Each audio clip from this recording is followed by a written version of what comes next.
বর্তমান সময়ে পেট্রোল ডিজেলের ক্রমবর্ধমান দাম সাধারণ মানুষের বড় চিন্তার বিষয়।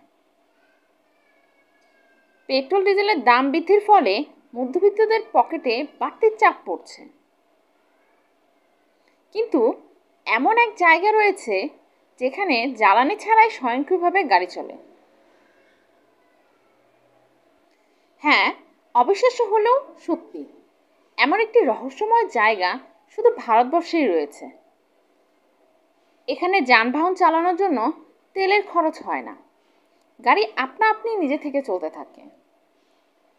রাতের বেলা যদি এই অঞ্চলে কেউ গাড়ি পার্ক করে, সকাল পর্যন্ত তার গাড়ি আর পাওয়া যায় না। কিভাবে এটি ঘটে বা কেন এটি ঘটে তার রহস্যের কোনো কুলকিনারা খুঁজে পাওয়া যায়নি। এখনও সেটা রহস্যের দানা বেঁধে মানুষের মনে গেঁথে রয়েছে।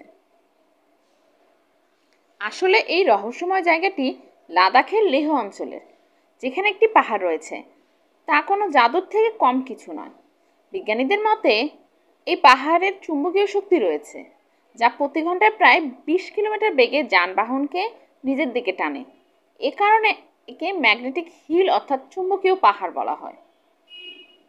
এই চুম্বকীয় পাহাড়টি গ্র্যাভিটি হিল নামেও পরিচিত। মনে করা হয় এই পাহাড়ের মাধ্যাকর্ষণ কোনো কাজই করে না। ধরুন, মাধ্যাকর্ষণ নিয়ম অনুসারে যদি কোনো বস্তুকে ঢালে রেখে দেওয়া হয় তাহলে তা গড়িয়ে পড়বে। তবে এই চুম্বকীয় পাহাড়ে এমনটা ঘটে না। এখানে গাড়ি গিয়ারে রেখে ছেড়ে দিয়ে ঢালবে নামার বদলে গাড়ি উপরের দিকে উঠে যায়। কথিত আছে গুরুদুয়ার পাথর সাহেবের কাছে পাহাড়টিতে আশ্চর্যজনক চুম্বকীয় শক্তি রয়েছে। আকাশে উড়ন্ত জাহাজও এই পাহাড়ের চুম্বকীয় শক্তি থেকে রেহাই পায় না। এই পাহাড়ের উপর দিয়ে উড়ে যাওয়ার সময় অনেক পাইলট দাবি করেছেন যে এখানে বিমানে অনেক কম্পন অনুভব করেন। একইভাবে কিছু পর্যটক বলেছেন এই পাহাড়ের চারপাশ দেখলে মস্তিষ্কে বিভ্রান্ত সৃষ্টি হয়।